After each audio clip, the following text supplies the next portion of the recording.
त्याला तिकडे काहीही नव्हतं. बर.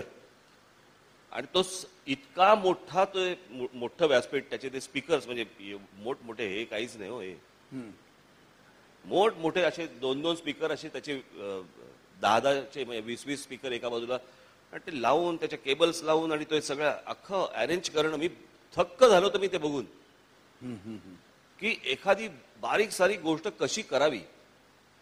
कारण ते कार्यक्रमाच्या वेळेला त्याच्यामध्ये कुठेही तुम्हाला कुठच्याच गोष्टीचा त्रास होता का म्हणे, म्हणजे खालून आग लागली आणि आमचे वाजले की 12 पलटायत.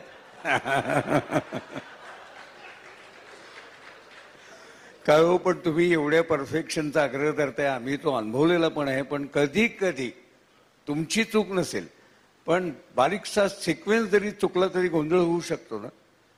अर्थातच. कशामध्ये? कसला? मला आठवत आहे ते विखे पाटलांचं एक ते होतात त्या गोष्टी. आता ते बर नाही, ते आज अनौपचारिकपणे या सगळ्या क्षेत्राशी संबंधित आपल्या सगळ्या आठवणी सांगतात म्हणून मुद्दाम विचारत होतो.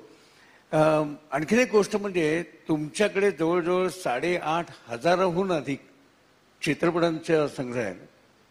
नेमक्या कशा पद्धती याची निवड कशी करता आणि हे जमवण्याचा उद्योग सुरू कधी झाला, कशामधनं झाला?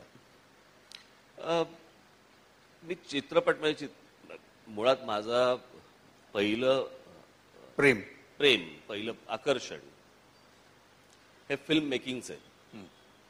राजकारण चित्रकार असल्यामुळे. आणि मला कॉलेजमध्ये असताना मी अनेकदा सांगितलं, मला कॉलेजमध्ये असताना मला वॉल्ट डिझनी स्टुडिओमध्ये जाऊन ॲनिमेटर व्हायचं होतं. नाही, आवाज जरा नाही येतोय ना आता? बरोबर. ॲनिमेटर व्हायची इच्छा होती माझी वॉल्ट डिझनी स्टुडिओमध्ये. व्यंगचित्रकार होतो, व्यंगचित्र करत होतो. आणि करता करता मी अक्षरशः लोकांचा कोणाचा हल्ली विश्वास बसतच नाही तो, पण तरी सांगतो, मी अपघाताने राजकारणात आलो. म्हणजे राजकीय घर होतं, राजकीय व्यंगचित्रकार होतो, परंतु असं राजकारणात यायचं काहीतरी असं काही डोक्यात नव्हतं माझ्या कधी. लहानपणापासून बाळासाहेबांबरोबर फिरणं होतं. परंतु चित्रपट मला असं वाटतं हे माध्यम, हे एक तुम्ही काहीतरी एक नवीन काहीतरी निर्माण करत असता, नवीन एक काहीतरी क्रिएटिव्ह गोष्ट असते आणि त्याचा आनंद खूप वेगळा असतो. नक्की. आणि ती गोष्ट पाहणं, ती गोष्ट तुम्ही समजून घेणं, त्यातनं तुम्हाला अनेक गोष्टी तुम्हाला त्यातनं उलगडतात, तुम्हाला त्याचा बोध होतो. आणि मला असं वाटतं की अनेक चित्रपट असे असतात की तुम्हाला ते वास्तव पण सांगून जातात, ते तुम्हाला एक भानावरती आणतात. असे अनेक गोष्टी त्या माध्यमातून तुम्हाला घडत असतात. म्हणजे जसं साहित्य, जसं पुस्तकं हे तुम्हाला अनेकदा भानावरती आणतात किंवा खूप काहीतरी वेगळ्या काय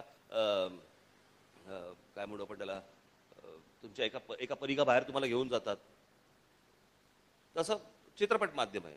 माझ्याकडे खूप मोठ्या प्रमाणावरती डॉक्युमेंटरीज आहेत. बर.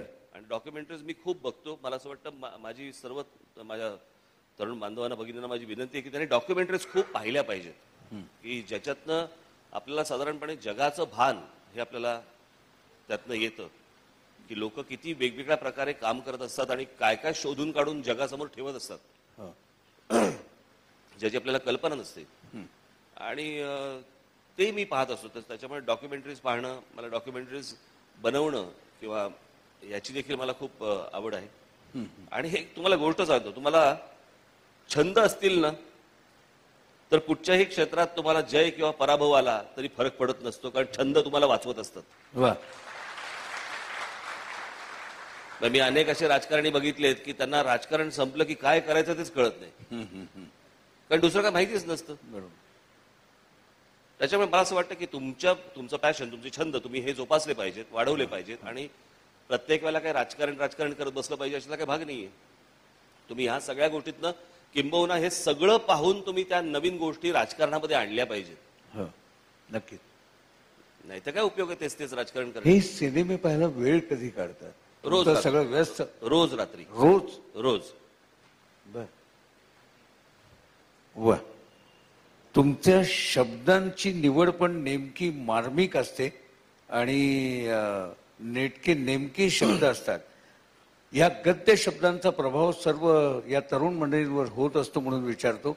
गाणाऱ्याला जसा गायकीचा रियाज करायला लागतो तसा गद्य शब्द उत्तम मांडण्यासाठी गद्य शब्दांचा सुद्धा रियाज असावा लागतो का? नाही, रियाजापेक्षा तुम्हाला असं वाटतं तुमचं वाचन हाच तुमचा रियाज आहे? बरोबर ना, त्याच अर्थाने. हो, तुमचं वाचन किंवा ऐकणं चांगले शब्द उत्तम ऐकणं. मी इंटरव्ह्यूज लोकांचे मी खूप ऐकतो. म्हणजे मी त्या दिवशी एक फारसं मला त्या कोणतो महेश भट आहे त्याच्याबद्दल फारसा मला काय आदर बिदर काही नाहीये. पण मी त्यांचा अनुपम खेरने घेतलेला एक इंटरव्ह्यू बघितला हा. आणि मी म्हटलं आपण ज्याला म्हणतो ना, वाह, आपण कधी विचारच नसतो केलेला या गोष्टींचा, अशी एखादी गोष्ट तुमच्या समोर येऊन जाते. आणि त्याच्यात त्यांनी अनुपम खेरने सांगितलं, अनुपम खेरना पहिला पिक्चर त्यांनी दिला होता. बरोबर. तर अनुपम खेर त्यांना आतमध्ये बोलवायच्या आधी ते काहीतरी सांगत होते की ह्या क्षेत्रामध्ये मी ज्यावेळेला माझ्यासाठी हे क्षेत्र म्हणजे तसं कुरुक्षेत्रच होतं. मी आलो त्यावेळेला माझी परिस्थिती अर्जुनासारखी होती आणि महेश भट हे मला श्रीकृष्णासारखे दिसत होते वगैरे वगैरे वगैरे. आणि मग महेश भट आले, ते जे काय बोलत होते अनुपम खेर, आणि ते बसल्यानंतर महेश भट बोलले की अनुपम, मुझे कुछ कहना है. जब तुम मेरे बारे में जब बात कर रहे थे तब अंदर मैं जब खड़ा था तब मेरे रोंगटे खड़े हो गए. और जिस्म कभी झूठ नहीं बोलता. तुम्ही स्वतःहून आणू शकत नाही ना अंगावरती माझ्या शहारा आलाय असं स्वतःहून येत नाही. त्यांनी जिस्म कभी झूठ नहीं बोलता. तर मला असं वाटतं की हे आपण कधी विचार नाही केला, पण या सगळ्या गोष्टींना शब्दात आणणं, नेमक्या शब्दात आणणं आणि ती गोष्ट समजून सांगणं, मला असं वाटतं की हे लेखकांचं काम आहे. नक्की. हे पत्रकारांचं काम आहे, हे संपादकांचं काम आहे. आणि मला असं वाटतं की ती गोष्ट जर समजा तुम्ही वाचत राहिलात तर शब्द वाढत जातात तुमचे. हे जसं उत्तमोत्तम मुलाखती ऐकण्यामुळे अशा तऱ्हेच्या शब्द श्रवणातनं हा जो रियाज होत गेला, तसं वाचन म्हणलात म्हणून विचारतो, तुम्ही कोणत्या पद्धतीचं वाचन करता आणि नियमित करता का? हो, मी प्रेमाभिमाच्या कथा कुठच्याही वाचत नाही, कुठच्याच नाही. म्हणजे काय थेट करायला आवडतं. दुःखी बिख्खी असं फार मी जात नाही वाटायला. काहीतरी मला प्रत्येक वेळेला वाचताना मला त्यातनं काहीतरी मिळालं पाहिजे, हा माझा आग्रह असतो. म्हणजे आता महाराष्ट्र टाइम्सच्या व्यासपीठावरती खरं तर मी बोलावं की न बोलावं माहित नाही, परंतु मला आत्ता आवडलेलं सर्वात जास्ती चांगलं उत्तम पुस्तक म्हणजे गिरीश कुबेरांचं टाटायन. बर बर बर. टाटायन. तुम्ही मला वाटतं पण मागे एकदा बोलताना असं म्हणाला होतात की चरित्र आत्मचरित्र हा आत्मचरित्र तुम्हाला खूप सांगतात, खूप गोष्टी तुम्हाला शिकवतात. आणि तुम्हाला एक गोष्ट कळते की ही व्यक्ती ह्या संकटातनं गेली आहे, ह्या गोष्टी त्यांनी बघितल्यात, ह्या गोष्टी त्यांनी भोगल्या आहेत. मग आपण काहीच नाही केलं अजून. आपल्याला खूप गोष्टी करायच्या आहेत. ते खूप गोष्टी करायचं जे प्रोत्साहन आहे ते मला असं वाटतं तुम्हाला आत्मचरित्रातनं मिळतं. आणि चांगली चरित्र आत्मचरित्राच्या जोडीला इतिहास. म्हणजे मला असं वाटतं अनेक जण माझ्याकडे एकदा एका माणसाने आत्मचरित्र आणून दिलं, तर माझा पहिला प्रश्न होता, तू कोण? भाऊ तू कोण आहेस हे पहिलं मला सांग, मग मी आत्मचरित्र वाचतो ना. आत्मचरित्र शेवटी वाचायला तेवढा समृद्ध अनुभव, तो तेवढा काळ घालवलेला असणं पाहिजे. बरोबर. मला कोणाचं आत्मचरित्र विशेष लक्षात आहे? आत्मचरित्र एक तर पहिली गोष्ट म्हणजे माझ्या आजोबांचं, माझी जीवनगाथा. बरोबर. सावरकरांचं, अशी अनेक आहेत. आणि व्यक्तीवरती लिहिलेली पुस्तकं. मला असं वाटतं मला आवडलेलं पपुल जयकरांचा इंदिरा. मला फार ते आवडतं. मुळात मला इंदिरा गांधी या व्यक्तीविषयीच मला फार आकर्षण आणि कुतूहल हे पहिल्यापासूनच राहिलेलं आहे. अशी अनेक पुस्तकं. मला असं वाटतं धनंजयराव किरांनी लिहिलं बाबासाहेबांवरचं पुस्तक आहे, फारच अप्रतिम आहे. सर्व. यशवंतराव चव्हाणांचं कृष्णकाठी तुम्ही वाचल्याचा उल्लेख एकदा आला होता. आणि अलीकडच्या टप्प्यावर शरद पवारांचं आलेलं चरित्र निदान चाललं तर नक्कीच चाललं. तर या दोन नेत्यांच्या पुस्तकांविषयी काय नेमकं वाटलं? मुळात पहिल्यांदा काळामध्ये खूप फरक आहे त्या सगळ्या ह्याच्यामध्ये. आणि मला यशवंतरावांचं जरा जास्ती आवडलं. ज्या प्रकारची मांडणी मला असं वाटतं की जी पवार साहेबांच्या पुस्तकातले चॅप्टर्स चांगले आहेत, छोटे छोटे छोटे विषय चांगले आहेत, परंतु ओव्हरऑल ज्याला एक आपण अख्खा प्रवास म्हणतो, एक जीवनाचा प्रवास म्हणून म्हणतो, तसं मी एक आत्मचरित्र वाचायला मला खूप वेळ लागला, ते म्हणजे कऱ्हेचं पाणी. आचार्य प्रल्हाद केशव, एवढं मोठं मी आत्मचरित्र मला असं वाटतं जगाच्या पाठीवर कोणाचं नसेल. नक्कीच. समृद्ध अनुभव आणि मांडणारा पत्रकार. पहिली गोष्ट एक सांगतो, आपल्याला जसं वाटतं तेवढं काही वाचन नाही माझं. बर. हा, पहिल्यांदा आपण एक ते सांगून टाकलेलं बरं असतं. बरोबर आहे, पण तरीही मी वाळवी लागल्यासारखी पुस्तकं खात नाही. पण वाचायचं तर नेमकं वाचून त्याचे संदर्भ नेमक्या वेळी देता, हे खूप आहे ना.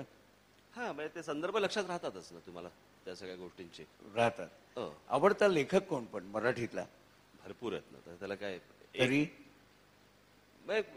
विषयानुसार आता तुम्हाला काय, तुम्ही आत्रे घ्या, पुलं घ्या, कुरुंदकर घ्या, दळवी घ्या, तेंडुलकर घ्या, काय वाचत राहावं. मी कालच कोणाला तरी मी एक सांगत होतो, असाच काहीतरी विषय आमच्या गप्पांमध्ये विषय निघाला, आणि तेंडुलकरांचं जे ते आहे ते मध्ये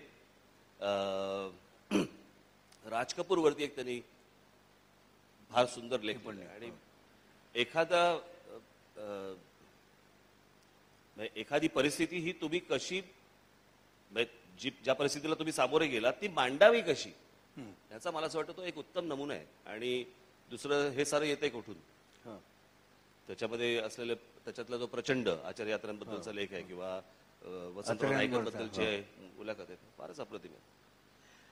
मध्ये या आवडीनिवडींच्या बाजूला जाऊन एक विचारू इच्छितो की मराठी भाषेचा आग्रह धरणारे तुम्ही, तुमची मुलं मला वाटतं कॉन्व्हेंट स्कूल, इंग्लिश शाळांमध्ये, स्कॉटिश स्कूलमध्ये त्यांच्यावर संस्कार मराठी आहेत.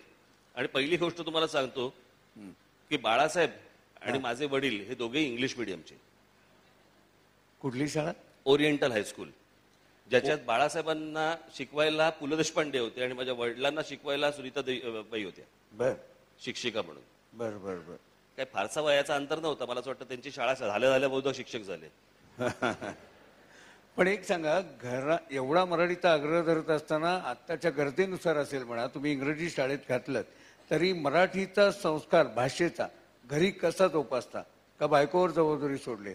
नाही, मुळात घरामध्ये तर मराठीशिवाय दुसरं काहीच बोललं जात नाही, काहीच नाही, संबंधच येत नाही.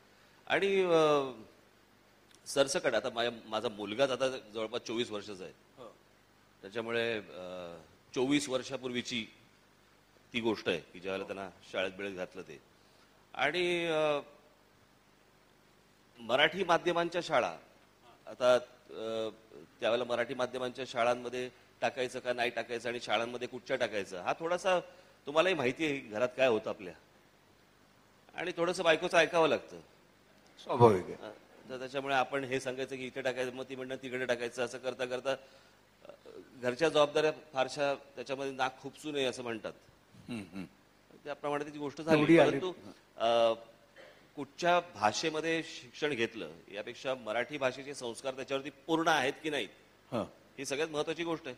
त्याची दक्षता घेता. त्याची दक्षता 100%. साहित्य संमेलन, ती मुलं माझी तशी आजच्या पिढीसारखीच आहेत. बऱ्याचदा माझ्या मुलीला सांगावं लागतं, ती व्याकरणापुरतं मराठी वापरते.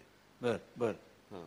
पण तुम्हाला स्वतःला काय वाटतं की बऱ्याचदा बोली मराठीमध्ये इंग्रजी आणि अन्य भाषेतले शब्द येत असतात, तर मराठीमध्ये मला मुळात हीच गोष्ट सांगायची आहे की बाळासाहेब असोत किंवा माझे वडील असोत, हे इंग्रजी माध्यमाच्या शाळेमध्ये जरी झी 24 तास रहा एक पाऊल पुढे.